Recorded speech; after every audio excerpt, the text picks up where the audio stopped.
Estamos aqui em Lisboa, na capital portuguesa, e entrevistando, a partir de agora, o ministro da Reforma, que vai nos explicar um pouco o que é a sua pasta e o que não só a população portuguesa, como os brasileiros que vivem cá e também aqueles que desejam viver, poderão esperar dessa sua nova missão, já que você já está na política há algum tempo. Muito gosto, é um prazer esta conversa. Eu tenho estado em funções que não são funções políticas. Tenho acompanhado 2 presidentes da República, estive numa fundação, portanto tenho um conhecimento razoável da realidade política portuguesa. Mas nestas funções estou agora faz 6 meses, desde junho do ano passado, quando o governo atual foi empossado e o primeiro-ministro entendeu que uma pasta muito importante que nós devíamos ter era uma pasta transformadora, uma pasta reformista, para reformar Portugal. Porquê? Porque Portugal está muito mal? Não. Portugal está num bom momento, Portugal está a crescer economicamente, Portugal está com as suas contas equilibradas, está com reputação internacional, fomos nomeados pelo Economist como a economia do ano. Portanto, Portugal está num bom momento. E nos últimos 50 anos, Portugal fez uma evolução fantástica em muitas áreas, como a educação ou a saúde. Mas há um aspecto de que todos se queixam. Os portugueses, os estrangeiros, os portugueses que vivem no Brasil, os brasileiros que vêm para Portugal, todos se queixam de um aspecto, que é a burocracia. Esse é um aspecto terrível. A pessoa precisa de um documento, precisa de tratar de um seu assunto burocrático e leva meses a tratar.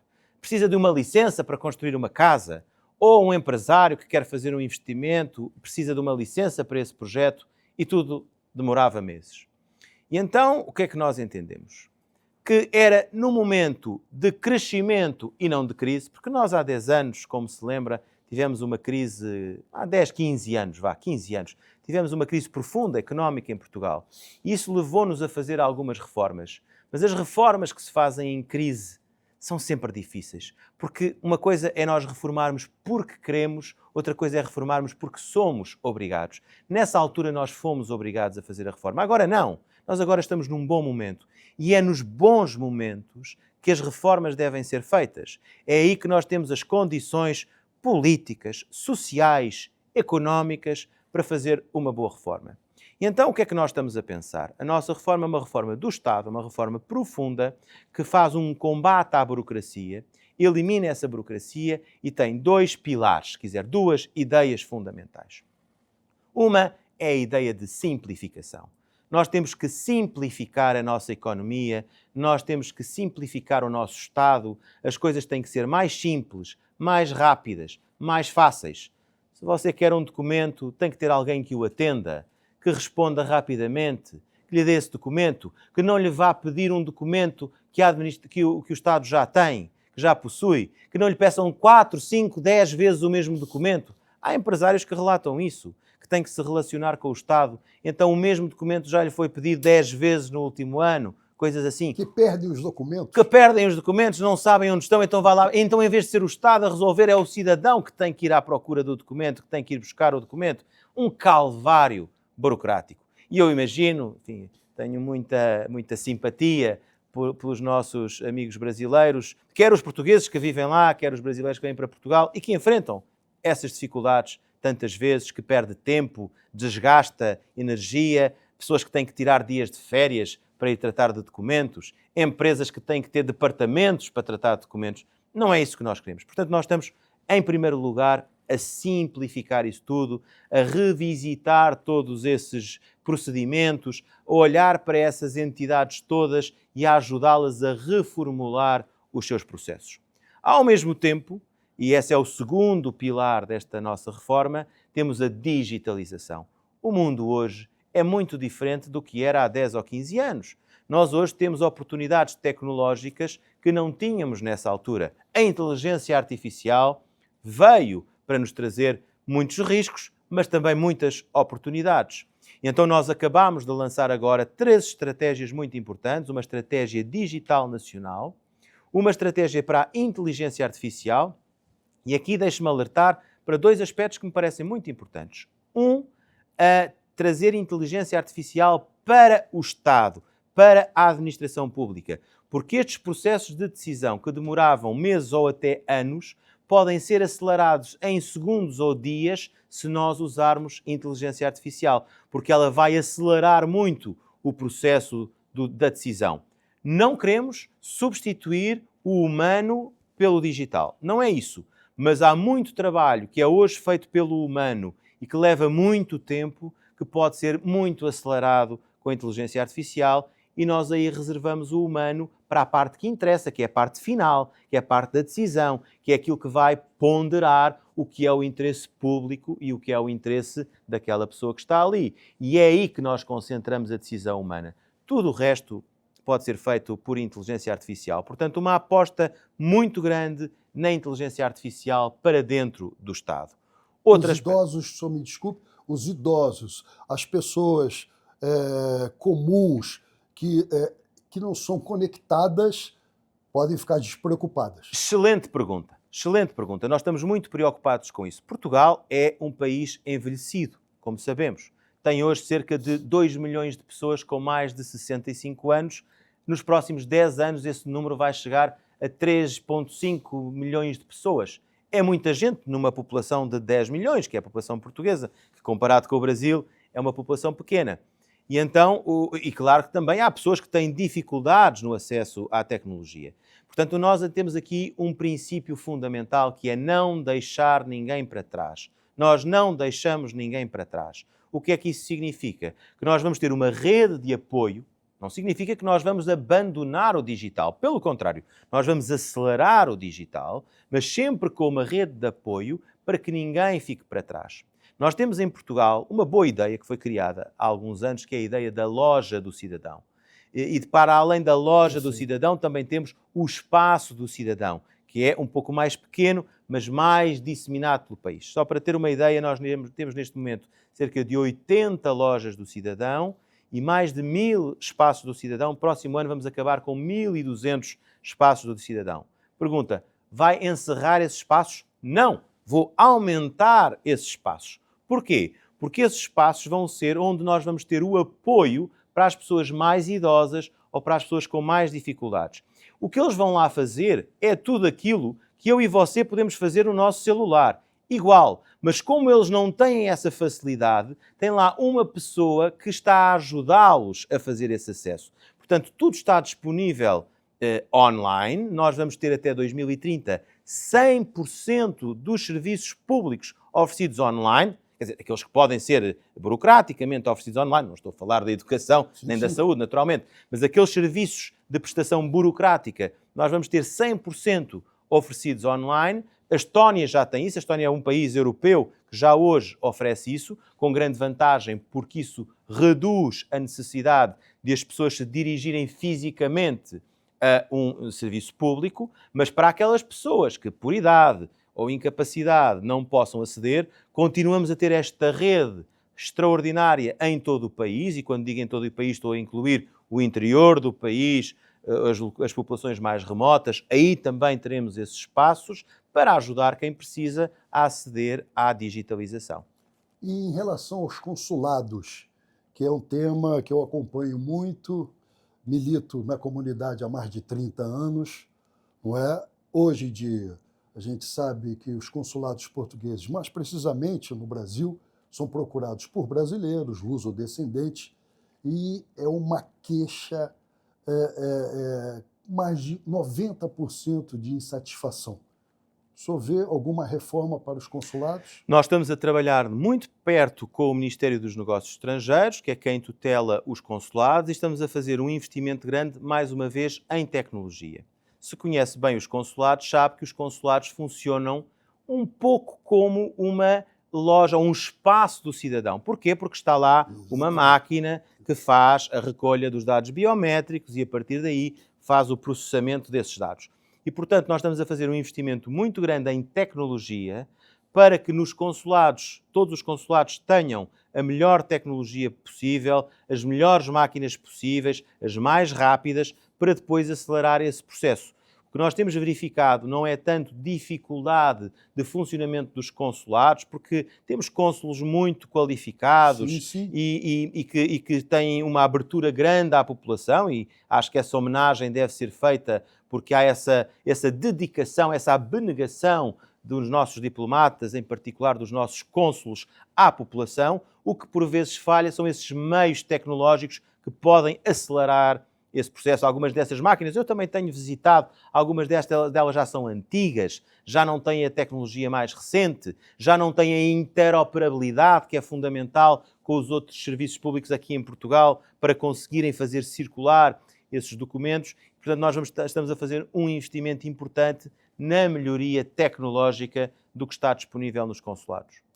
A agenda que o senhor certamente já formatou para desenvolver todo esse projeto. Haverá alguns eventos, alguns cursos destinados aos estrangeiros? Sem dúvida. Aí, e agora estou a pensar na agenda digital em geral, mas especificamente na inteligência artificial e também em algo que nós acoplamos, que é o chamado Pacto para as Competências Digitais. O Pacto para as Competências Digitais, queria só referir, parece-me muito importante, porque isto tem a ver com o que estávamos a dizer há pouco. A literacia digital da população em Portugal, portuguesa e estrangeira, é relativamente baixa, quando comparada com outros países da União Europeia. Então, para nós termos esta aposta na tecnologia, nós temos que elevar a literacia digital da nossa população. Ora, isso faz através deste Pacto para as Competências Digitais, que é um investimento grande, cerca de 80 milhões de euros, para podermos dar formação desde a base, desde as pessoas do cidadão comum, até aos mais especializados, até termos PhD em inteligência artificial. Portanto, estamos aqui a fazer uma grande aposta na formação.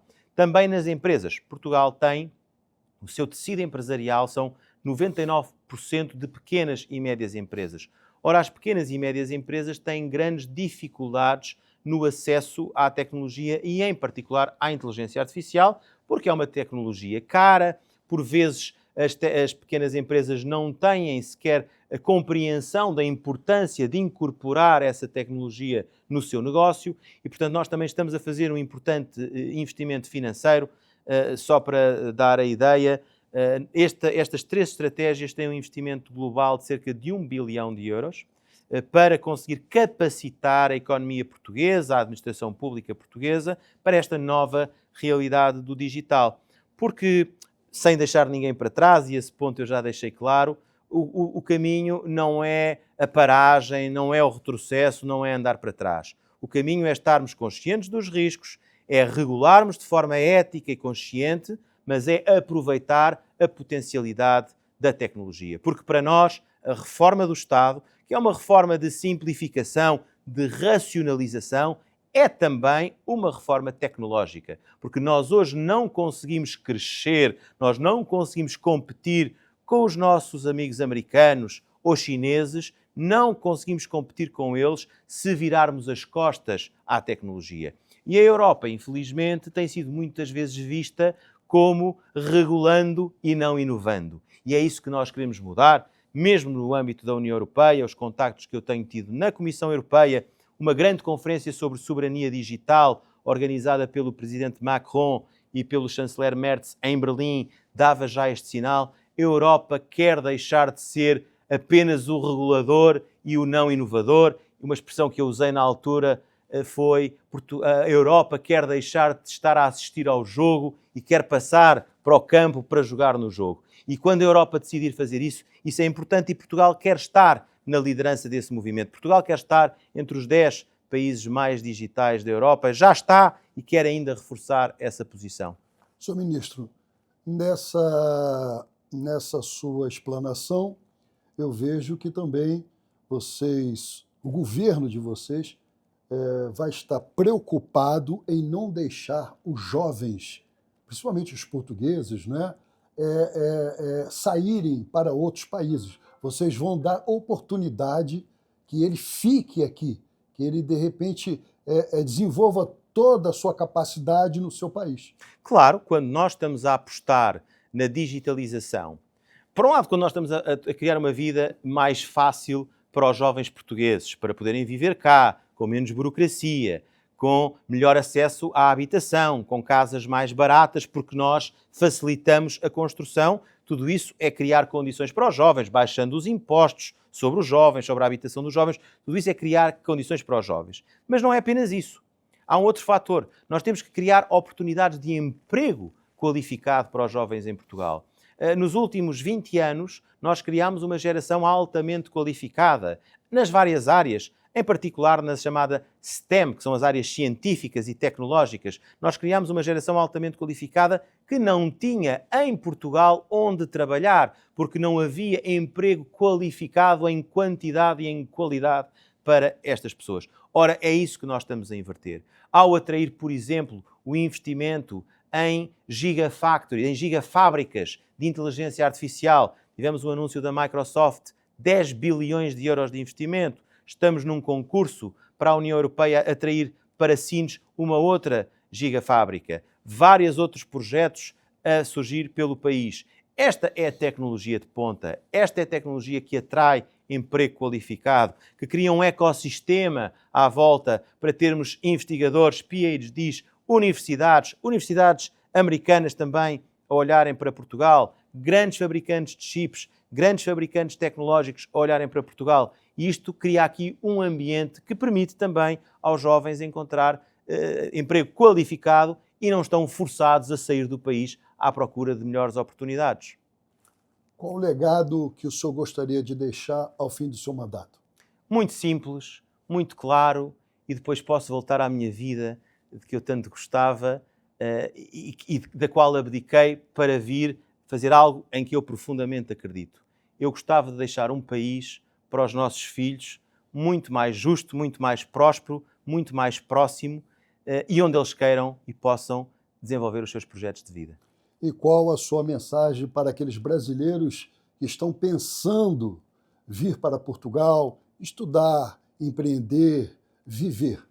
Venham, estamos de braços abertos, queremos recebê-los, precisamos de talento, de força, de trabalho, de quem quer ajudar-nos a construir o país. Aquilo que muitos portugueses no passado fizeram no Brasil, no passado também muitos brasileiros fizeram em Portugal. Nós hoje estamos num novo momento, um momento importante. Venham, serão bem recebidos e tenho o meu compromisso que tudo farei para que eles tenham uma vida mais fácil e menos burocrática. Senhor Ministro, muitíssimo obrigado em nos receber e tenha nesse programa, que comemora neste ano 16 anos promovendo Portugal, através da televisão, promovendo o turismo, promovendo os negócios, promovendo a paixão, a história que faz esse programa. Porque esse programa é realizado por brasileiros apaixonados pela pátria-mãe. Muito obrigado. Muito obrigado, foi um gosto. Muito obrigado. Obrigado.